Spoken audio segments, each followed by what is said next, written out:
gloves on inside, and yes, I have my green hoodie on again. And I have crazy hair because it's so damn cold. It's getting warmer though. I think it's going to hit double digits today. And this makes me wonder, do muses, incorporeal beings, are you affected by the cold? I mean, I know that when ghosts haunt a house and they walk through people, those they have walked through feel a certain chill. But that's not what I want to talk about. I could talk about ghosts and incorporeal beings all day with you, Muse, but that's not going to get us anywhere, is it? Well, it might, I guess, if I'm writing about incorporeal beings, but I'm not right now. Which kind of brings me to my point. As you and pretty much everybody that follows me knows, I am currently writing a book called POTUS. And this book is different than pretty much anything I've ever written. And for a while, it was causing me no end of headache, Muse. And it's not your fault. You've given me a great idea for this story. But the thing is, how can I put this, I don't know, kindly? Not kindly. How can I put this in such a way where it doesn't sound like I am a big whiny baby? In all of my other books, I am used to writing big characters and thrilling plots and horrible, awful, grotesque big bads in some cases. And story arcs that go so far beyond the norm in many cases that it takes the imagination for a pretty glorious ride. And to me, those kinds of things are incredibly easy to write. I can write big, ugly, scary monsters and convoluted and twisted and well beyond the realm of the normal plots. I can throw all sorts of nasty hurdles in front of my main characters and say, hey guys and gals, let's see you get beyond this. And now I find myself not having those things at my disposal. I'm writing a book that stars normal people with not exactly normal circumstances, because we're talking about POTUS. I'm not giving anything away. But the circumstances within this book are not beyond the realm of the possible, the probable, or the ordinary. And so I found myself for a long time questioning everything I wrote.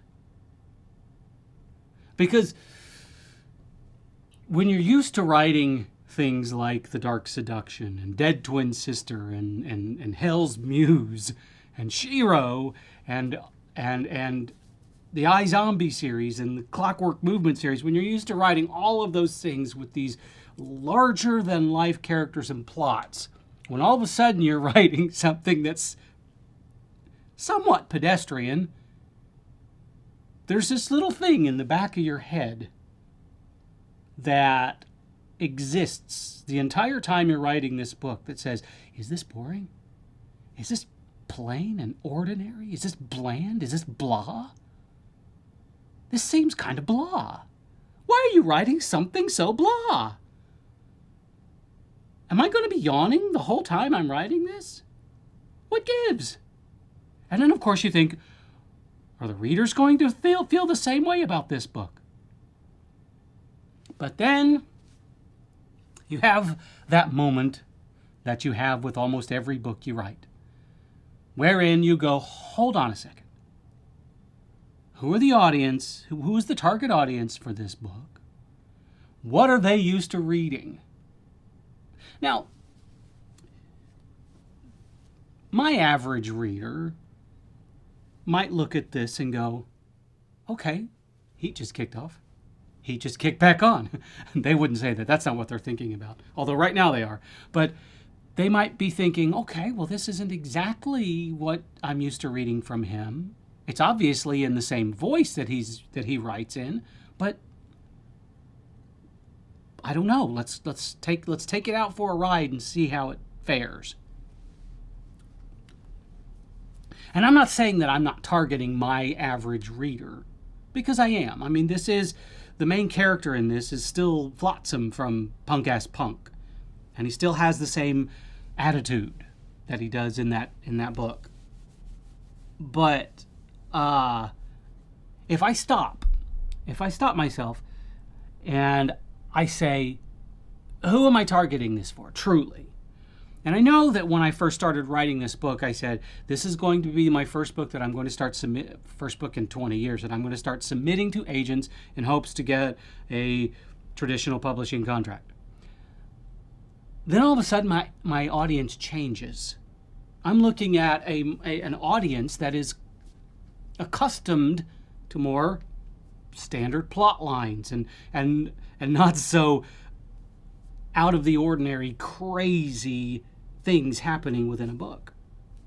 And by the nature of this story, it dictates that the plot be a bit less fantastical. And me writing something a bit less than the fantastical is a fish out of water. And so the whole time that I'm writing this book, I am not quite sure if it's effective. I have very little with which to gauge this book, the story. The only thing that I know for certain about this story is the main character, Sam. Sam Tierney Flotsam. I know him. I know him well. So I can at least understand that if I am being honest to that character, at least I have that. And if I am putting obstacles in the way of that character getting what he wants, then I know that I at least have a plot that is constantly being pushed forward. So it's not stagnating. And so what's going to be interesting about this is when I finish it, I'm starting to collect a group of beta readers that are outside my normal beta readers, and it's going to be interesting to see how they react to this, because some of them have never read anything I have written, which will be disconcerting to me, because my beta readers tend to know me, and they know how I think, as sad as that may be. So this is the undiscovered territory for me. And it is simultaneously frightening and exhilarating. And I think as artists, it behooves us to venture out into that kind of territory now and again, because it betters our process, it betters our craft. Because we all of a sudden get a look inside of worlds that we don't usually peek into. We have to challenge our craft and challenge our abilities. I can write crazy, convoluted plots in my sleep. But all of a sudden now I'm writing something somewhat normal. And it's challenging, and it's great. It's great to challenge, because what I have to do while I'm writing POTUS is I have to make sure that I'm not throwing anything into this plot that isn't logical, that defies the norm too much. Because if I throw in something that defies the norm too much, all of a sudden I lose this element of reality that I have developed in this story. And reality in this particular story. Reality and truth in this particular book is crucial. Although there are devices in the plot that may not be completely perfectly feasible, simply because we're talking about the President of the United States.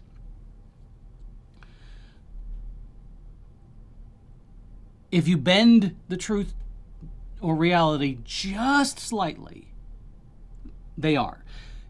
So in other words, the things I'm dealing with in this plot are possible but maybe not probable. And that's fine, because I'm used to dealing with so much that is not possible or probable. That's my wheelhouse. And stepping outside of my wheelhouse, any artist stepping outside of the wheelhouse is a crucial way to grow. Because after I write POTUS, I will feel comfortable that I can write a fairly normal story, which, to be quite honest, I wasn't quite certain I could. Because normal is not my thing. For the majority of my life, my mantra was, fuck normal. And now I'm embracing it. That's not to say that my style of life or my choices will be normal, because they won't. But I am now taking normal and making it a color in my palette. And that is exactly what every artist needs to do on a daily basis. Expand their palette so they have more from which to draw, or paint, or write, or sing, or dance, or act, sculpt, design. And that, Muse, is what's going on right now. You've given me a great idea for a story, and I'm having to write normal. And that's great. It's challenging. And in this current landscape of publishing, if we're not challenging ourselves every day, we are falling so far behind. So challenge yourself. Muse, spread the word. Tell your friends and your family and all the other Muse-I out there that you've got to make sure that your artists are challenging themselves daily. You do that, Muse, and you too will be awesome.